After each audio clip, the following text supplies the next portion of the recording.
भंजनगर निकटस्थ लंडेई साही स्थित गुरुकृपा आवासिक विद्यालय रे पंचम प्रतिष्ठा दिवस आडंबर सहकारे पालित हो जाइछे। सूचना प्रकार एक स्वतंत्र आशा आउ भंज माटीर भरसा नहीं 2019 एप्रिल मास 12 तारिख दिन 56 जन छात्र छात्री को नहीं गढ़ी उठिथिला गुरुकृपा आवासिक विद्यालय। परवर्ती मुहूर्त में शिक्षक शिक्षयित्री मानक लक्ष्य स्थल को अधिक केन्द्रीभूत करने पई ताहा डेनिटी गुरुकृपा नाम रे वर्तमान परिचित। डेनिटी अर्थ सूक्ष्म भावरे सुंदर। डेनिटी गुरुकृपा आवासिक विद्यालय तार पंचम प्रतिष्ठा दिवस पालन करिछि।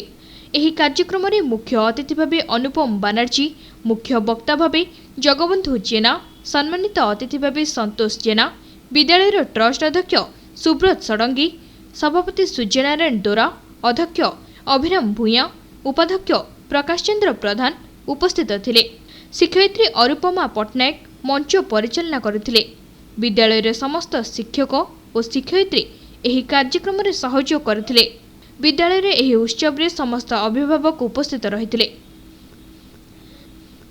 चाहूँ 4 वर्ष बीतीगला आज विद्यालय पंचम वर्ष आसी पहुँची।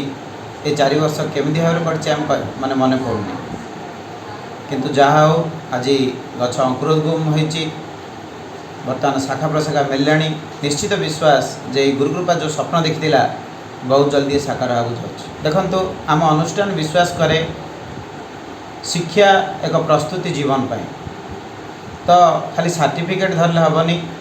आज आम केते कौन डिग्री हासिल करवा किंतु यदि आम जीवन दैनंदिन जीवन तार व्यवहार नहीं ताहले से शिक्षा नुह। यह आम अनुष्ठान विश्वास करे तो ये प्रचेषा को नहीं अनुष्ठान संकल्पबद्ध।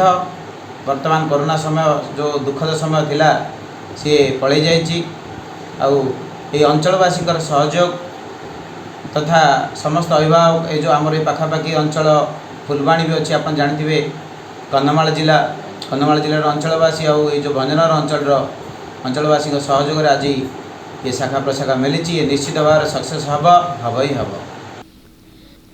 भंजनगर शिवशंकर प्रधान को रिपोर्ट तीर्थक्षेत्र लाइव।